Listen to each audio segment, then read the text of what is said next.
Friends, आप सभी का हमारे यूट्यूब चैनल यूपी वाला क्लासेस में स्वागत किया जाता है। आज की इस वीडियो में हम लोग यूपी बोर्ड परीक्षा 2023 के लिए कक्षा 10 का विषय गणित जो है उसका मॉडल पेपर देखेंगे।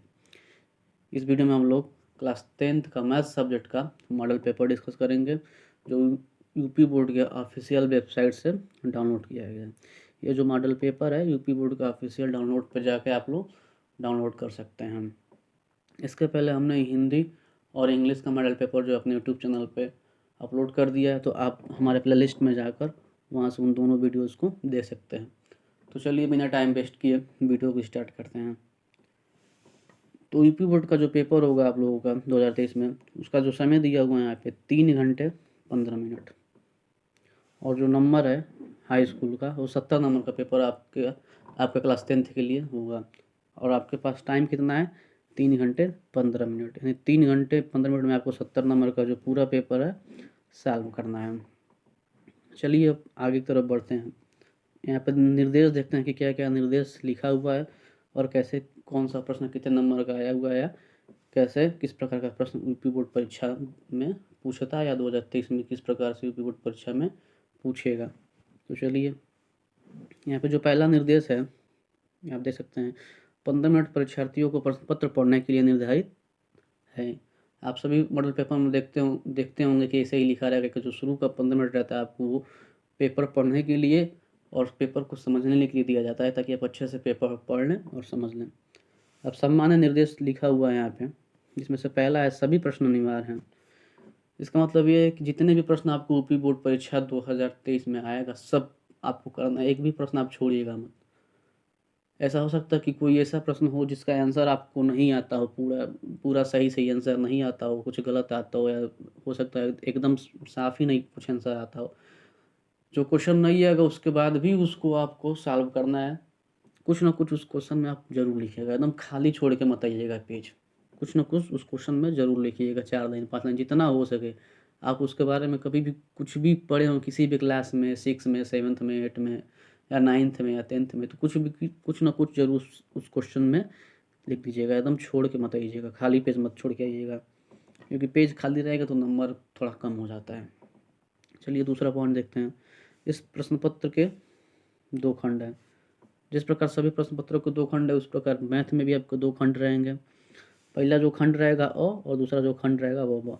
तो यहाँ पे लिखा है जो खंड, तीसरा पॉइंट है यहाँ पे, खंड अ में 20 अंक के 20 प्रश्न बहुविकल्पी हैं जिनके उत्तर OMR शीट पर देने हैं। यानी खंड अ में क्या रहेगा, 20 प्रश्न बहुविकल्पी रहेगा, और उन 20 प्रश्नों को आपको क्या करना है, OMR शीट पे आंसर आपको देना है। और OMR शीट भरने के लिए हम आपको हर वीडियो में बताए हैं कि यहाँ पे देखिए साफ साफ लिखा है कि OMR शीट कैसे भरना है। लिखा है OMR पर उत्तर अंकित किए जाने के पश्चात उसे काटे नहीं तथा इरेजर व्हाइटनर आदि का प्रयोग न करें।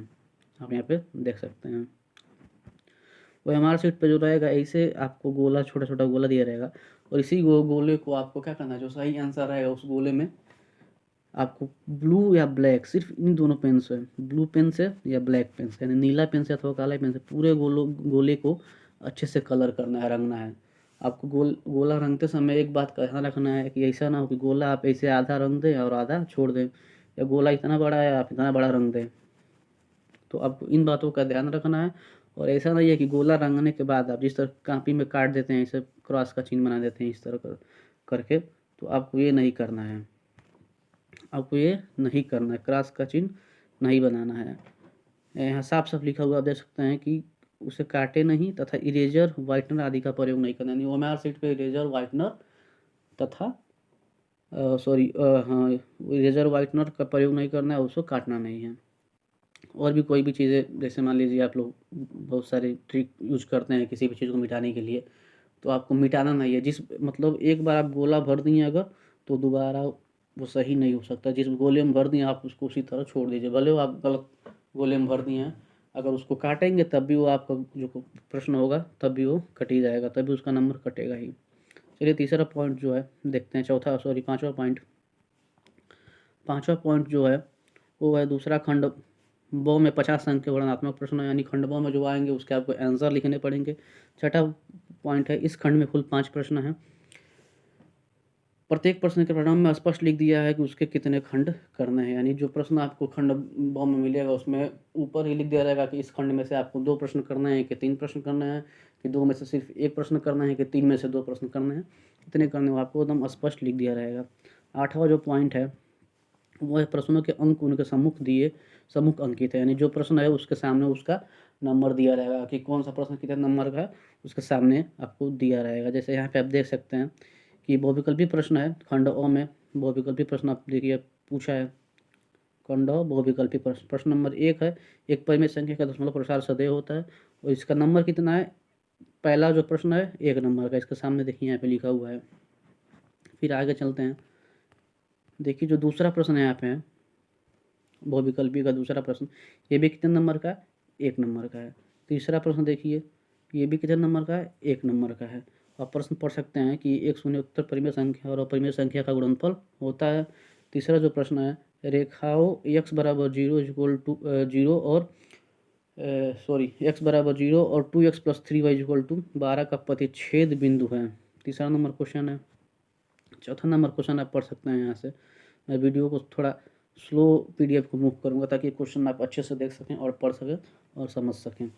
चौथा नंबर क्वेश्चन यहाँ पे है, वो भी 1 नंबर का है, पढ़ लीजिएगा इसको।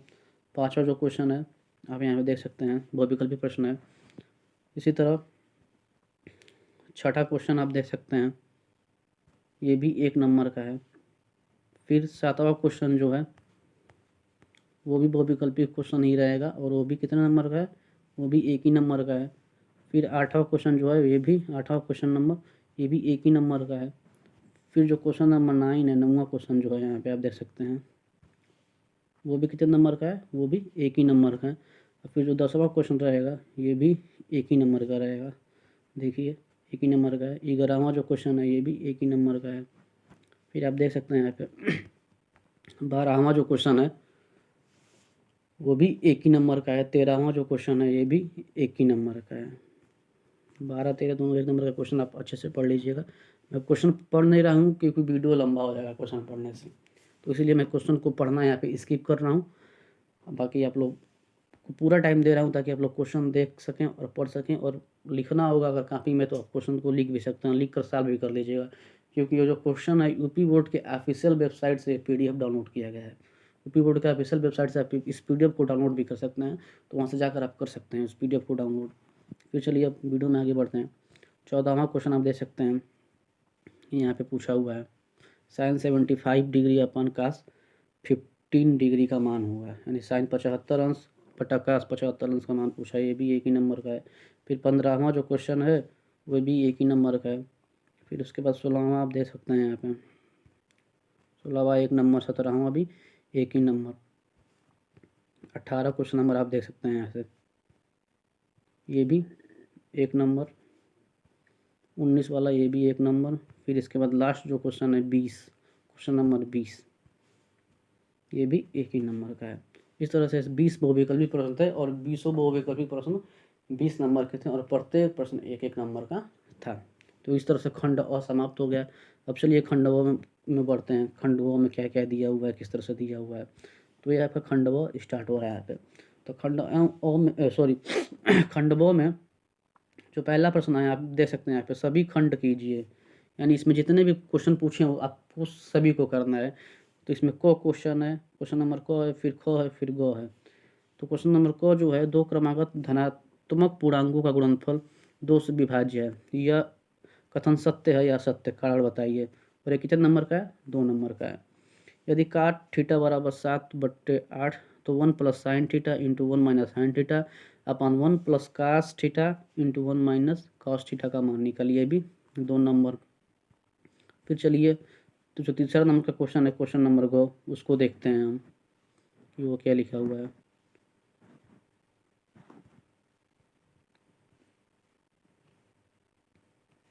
क्वेश्चन नंबर ग जो है वो है, एक शंकुवार बर्तन जिसका आंतरिक व्यास 10 सेंटीमीटर, ऊंचाई 24 सेंटीमीटर है, पानी से भरा है। पानी को एक बेलनाकार बर्तन जिसका आंतरिक व्यास 20 सेंटीमीटर है में डाला जाता है। बेलनाकार पात्र में डाले गए पानी की ऊंचाई ज्ञात कीजिए। और ये भी कितने नंबर का है, 2 नंबर का है।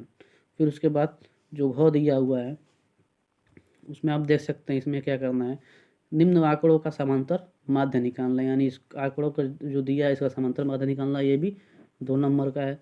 फिर अंग दिया हुआ है, ये भी कितने नंबर का है, 2 नंबर का है, सरल रेखा से क्वेश्चन पूछा है। फिर यहाँ से च जो दिया हुआ है ये भी 2 नंबर का दिया हुआ है। फिर उसके बाद चलिए अब क्वेश्चन नंबर खंडवा को क्वेश्चन नंबर 2 में बढ़ते हैं हम लोग। खंडवा का जो क्वेश्चन नंबर 2 है इसके निर्देश को आप लोग पढ़िए। पहले निम्नलिखित में से किन्हीं 5 खंडों को हल करना है, यानी इसमें जो प्रश्न दिए हुए हैं, कितना प्रश्न दिया है एक बार हम लोग इसको काउंट कर ले रहे हैं।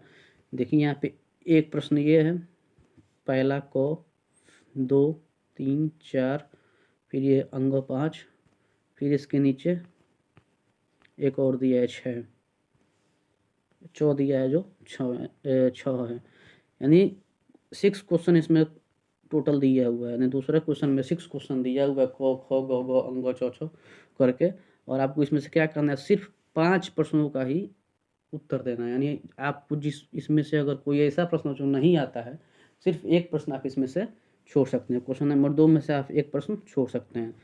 जैसे मान लीजिए आपको क्वेश्चन नंबर क नहीं आ रहा है, तो क छोड़कर आप ख ग घड़ी अंग च सब क्वेश्चन कर सकते हैं। ऐसा हो सकता है आपको क्वेश्चन नंबर जो च दिया है वो नहीं आ रहा है, तो च छोड़कर उसके पहले का 5 क्वेश्चन जो है वो आप कर सकते हैं। या बीच का कोई क्वेश्चन आपको नहीं आ रहा है, तो इन सारे क्वेश्चन में से किसी सिर्फ एक क्वेश्चन को छोड़कर आप 5 क्वेश्चन का आंसर आपको एकदम देना ही देना है, लिखना ही लिखना है।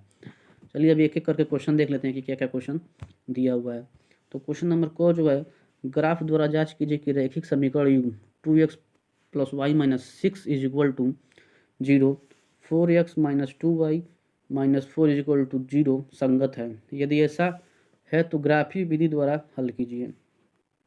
फिर क्वेश्चन नंबर जो ग है, 2 संख्याओं के वर्गों का अंतर 180 है, छोटी संख्या का वर्ग बड़ी संख्या का 8 गुना है, तो दोनों संख्याएं ज्ञात कीजिए।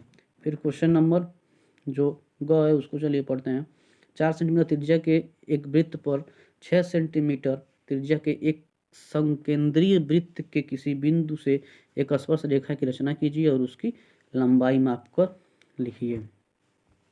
क्वेश्चन नंबर जो घ है वो देखिए यहाँ पे क्वेश्चन नंबर का, 2 खंभे जिनकी ऊंचाई 6 मीटर और 11 मीटर है तथा ये समतल भूमि पर खड़े हैं। यदि इनके पादप बिंदुओं के बीच की दूरी 12 मीटर है तो इनकी ऊपरी सिरों के बीच की दूरी ज्ञात कीजिए। अब क्वेश्चन नंबर जो अंग है, किसी स्कूल की कक्षा की 51 लड़कियों की ऊंचाइयों का एक सर्वेक्षण किया गया और निम्नलिखित आंकड़े प्राप्त किए गए। तो ये वो आंकड़े प्राप्त किए गए हैं, आप यहाँ से देख सकते हैं, पढ़ सकते हैं। और इसमें क्या करना है, माध्यक ऊंचाई ज्ञात करना है, यानी माध्यक ऊंचाई इसमें ज्ञात करना है। और ये क्वेश्चन जो कितने नंबर का है, 4 नंबर का है। देखिए इस सेक्शन में जो क्वेश्चन नंबर खंडवा का क्वेश्चन नंबर 2 है, इसमें हर एक क्वेश्चन 4-4 नंबर का है। आप यहाँ पे देख सकते हैं, यहाँ पे ये सब 4 नंबर का क्वेश्चन पूछा है, यानी आपको 5 क्वेश्चन करना है, 20 नंबर का ये हो गया आपका। फिर चलिए अब आगे की तरफ बढ़ते हैं। च तक हो गया। फिर क्वेश्चन नंबर 6 इसमें छूटा हुआ है, इसको भी देख लीजिए। क्वेश्चन नंबर जो 6 है वो खंडवा का दूसरा क्वेश्चन का है। नीचे दिए हुए बंटन का माध्यक 28.5 हो तो x और y के मान ज्ञात कीजिए। यहाँ पे दिए वर्ग अंतराल दिया है, बारंबारता दिया है, और इसका माध्यक कह रहा है कि 28.5 है, तो x और y का मान निकालना है, मान ज्ञात करना है। अब चलिए क्वेश्चन नंबर 3 दिया हुआ, क्या दिया हुआ इसको देखते हैं। क्वेश्चन नंबर 3 दिया हुआ, निम्नलिखित समीकरण के युग्मों को रैखिक समीकरणों के युग्म में बदल करके हल कीजिए। ये वो समीकरण 2 समीकरण दिए हुए हैं और इसको आपको क्या करना है, रैखिक समीकरण के युग्म में बदलकर हल करना है। और एक क्वेश्चन कितने नंबर का पूछा हुआ है, ये जो क्वेश्चन पूछा है वो 6 नंबर का क्वेश्चन पूछा हुआ है, लॉन्ग क्वेश्चन में है, ये देख सकते हैं आप, 6 नंबर का है। अथवा या तो इसको करना है, इस क्वेश्चन को क्वेश्चन नंबर 3 में, या तो इस क्वेश्चन को कीजिए, या अथवा करके इसके नीचे भी एक क्वेश्चन दिया हुआ, चलिए देखते हैं उसको। ये क्वेश्चन अथवा करके जो दिया हुआ है इसके नीचे ये वाला ये है, 3 वर्ष पूर्व रहमान की आयु वर्षों में रहमान की आयु का व्युत्क्रम और अब से 5 वर्ष पश्चात आयु के व्युत्क्रम का योग 1/3 है, उसकी वर्तमान आयु ज्ञात कीजिए। आपको एक बात का ध्यान रखना है कि अथवा करके दी जाए, यानी आपको या तो ये वाला क्वेश्चन सॉल्व कीजिए या जो रहमान वाला क्वेश्चन पूछा है ये वाला, ये सॉल्व कीजिए। दोनों में से कोई एक ही क्वेश्चन आपको सॉल्व करना है, दोनों क्वेश्चन सॉल्व नहीं करना है। अथवा, जहाँ भी अथवा रहेगा, अथवा मतलब होता है या तो पहला कीजिए या दूसरा कीजिए। सिर्फ अथवा, अगर दो क्वेश्चन के बीच में अथवा है तो इसका मतलब ये है कि आपको सिर्फ एक ही क्वेश्चन करना है। आप जो क्वेश्चन आपको आता हो, पहला आता हो अच्छे से तो पहला कीजिए, दूसरा अच्छे से आता हो तो दूसरा कीजिए। अगर फिर उसके नीचे, अगर इसके नीचे फिर से अथवा करके लिखा रहे, यहाँ पे अथवा करके फिर से अगर लिखा रहे और कोई तीसरा क्वेश्चन दिया रहा है तो इसका मतलब क्या है कि इसका मतलब ये है कि तीनों क्वेश्चन में से सिर्फ कोई आपको एक ही क्वेश्चन करना है, तीनों क्वेश्चन नहीं करना है। तो तीनों में से जो आपको एकदम अच्छे से आएगा वही क्वेश्चन आप टच कीजिएगा। ऐसा नहीं कि जो अच्छे से नहीं आएगा उसको टच कर दीजिएगा, फिर उसको भी आप नहीं कर पाएंगे तो नंबर आपका कम हो जाएगा। तो चलिए आगे की तरफ बढ़ते हैं। और जो तीसरा क्वेश्चन था ये 6 नंबर का क्वेश्चन था, लॉन्ग आंसर था, आप लोग इसको दे सकते हैं। क्वेश्चन नंबर 4 में देखते हैं क्या लिखा हुआ है। क्वेश्चन नंबर जो 4 दिया हुआ है इसको आप लोग सभी लोग एक बार पढ़िएगा ध्यान से। एक मिनट। एक बहुमंजिला भवन के शिखर से देखने पर एक 8 मीटर ऊंचे भवन के शिखर और तल के अनुमान कोण क्रमशः 30 डिग्री और 45 डिग्री हैं। बहुमंजिल भवन की ऊंचाई और दो भवनों के बीच की दूरी ज्ञात कीजिए। हाइट एंड डिस्टेंस का क्वेश्चन है ये, आप इसको दे सकते हैं। और कितने नंबर में पूछा है? 6 नंबर में पूछा है। एक क्वेश्चन है, फिर इसके नीचे अथवा करके ये क्वेश्चन दिया हुआ है। अथवा करके ये क्वेश्चन दिया हुआ है कि भूमि के एक बिंदु पी से एक 10 मीटर ऊंचे भवन के शिखर का उन्नयन कोण 30 डिग्री है। भवन के शिखर पर एक ध्वज को लहराया गया है और पी से ध्वज के शिखर का उन्नयन कोण 45 डिग्री है। ध्वज दंड की लंबाई और बिंदु पी से भवन की दूरी याद कीजिए। और ब्रैकेट में दिया हुआ √3 यानी करीब 3 का जो मान है 1.732 दिया हुआ है। ये भी क्वेश्चन कितना नंबर का है? 6 नंबर है। आप एक चीज़ ध्यान रखिएगा कि ये भी किस में दिया हुआ है? अथवा में। आपको ये क्वेश्चन करना है या एक क्वेश्चन करना है? दोनों में से कोई एक ही क्वेश्चन करना है, दोनों क्वेश्चन आपको नहीं करना है। इस बात का आप ध्यान रखिएगा। अगर आप दोनों क्वेश्चन करेंगे तो सिर्फ आपका जो है टाइम बर्बाद होगा, टाइम जो है आपका वेस्ट होगा, इसके अलावा आपका कुछ नहीं होगा। ऐसा नहीं है कि आप दोनों क्वेश्चन करेंगे तो दोनों क्वेश्चन का कुछ अच्छा नंबर मिल जाएगा। दोनों क्वेश्चन करेंगे तब भी आपको 6 ही नंबर मिलेगा। और दोनों क्वेश्चन में से जो अच्छे से आपको आएगा, एकदम सही पता हो कि हाँ इस क्वेश्चन को हम पूरा सॉल्व कर देंगे, तो उसी क्वेश्चन को आप टच कीजिएगा और सॉल्व कीजिएगा। चलिए 5वें क्वेश्चन की तरफ बढ़ते हैं। 5वां क्वेश्चन क्या दिया हुआ है? 5वां जो क्वेश्चन दिया हुआ है, एक बर्तन एक उल्टे शंकु के आकार का है। इसकी ऊंचाई 8 सेंटीमीटर है और इसकी ऊपरी सिरे की त्रिज्या 5 सेंटीमीटर जो खुला हुआ है। यह ऊपर तक पानी से भरा हुआ है। जब इस बर्तन में शीशे की कुछ गोलियां जिनमें प्रत्येक 0.5 सेंटीमीटर त्रिज्या वाला एक गोला है डाली जाती है तो इसमें भरे हुए पानी का 1/4 भाग बाहर निकल जाता है। बर्तन में डाली गई शीशे की गोलियों की संख्या ज्ञात करना है। ये शंकु का क्वेश्चन दिया हुआ है आपको। ये भी कितने नंबर का है? 6 नंबर का है। या तो आपको ये क्वेश्चन सॉल्व करना है जो ऊपर दिया हुआ है, या इसके ऊपर आप दे सकते हैं यहाँ पे अथवा करके दिया हुआ है यहाँ पे, या तो ये सॉल्व कीजिए ये वाला, या तो इसके नीचे जो ये दिया हुआ था हमें ये सॉल्व कीजिए। तो इन दोनों क्वेश्चन में से आपको किसी एक ही क्वेश्चन को सॉल्व करना है। आप ध्यान से देख सकते हैं कि या तो इस क्वेश्चन को आप सॉल्व कीजिए या इसके ऊपर जो क्वेश्चन दिया हुआ है यहाँ पे, ये वाला जो क्वेश्चन है आप इसको सॉल्व कीजिए। ये जो पूरा क्वेश्चन है इस क्वेश्चन में से या इस क्वेश्चन में से आपको कोई एक ही सॉल्व करना है। जहाँ भी अथवा है आपको दोनों में से कोई एक ही सॉल्व करना है, दोनों सॉल्व नहीं करना है। इस बात का विशेष ध्यान रखिएगा। क्लास 10th के स्टूडेंट जो पहली बार बोर्ड परीक्षा में बैठ रहे हैं वो एकदम ध्यान से सुनो। जहाँ भी अथवा रहे किसी भी सब्जेक्ट के पेपर में, इंग्लिश में भी आर करके आएगा, आपको सामाजिक विज्ञान, साइंस, हिंदी सब में अथवा अथवा करके आएगा। तो अथवा में से जितने भी अथवा रहेंगे आप निर्देश अच्छे से पढ़िएगा। कितना क्वेश्चन करना है? एक करना है कि दो करना है? अगर दो क्वेश्चन के बीच में अथवा रहेगा तो सिर्फ आपको एक ही क्वेश्चन कोई भी करना होगा। आज का वीडियो यहीं पे अब ख़त्म होता है। ये रहा मॉडल पेपर। इस मॉडल पेपर को आप यूपी बोर्ड के ऑफिशियल वेबसाइट से भी डाउनलोड कर सकते हैं। तब तक के लिए अगर आपको हमारा ये वीडियो पसंद आया है तो लाइक कीजिए, कमेंट कीजिए आपको वीडियो कैसा लगा, आपके लिए वीडियो हेल्पफुल था या नहीं था, कमेंट करके हमको बताइए। और चैनल को सब्सक्राइब कीजिए और अपने दोस्तों के साथ शेयर कीजिए अधिक से अधिक, ताकि अधिक से अधिक स्टूडेंट्स इस चैनल का लाभ उठा सके और हमारे चैनल को सपोर्ट कीजिए। तब तक के लिए धन्यवाद। मिलते हैं अगले वीडियो में एक अगले मॉडल पेपर के साथ।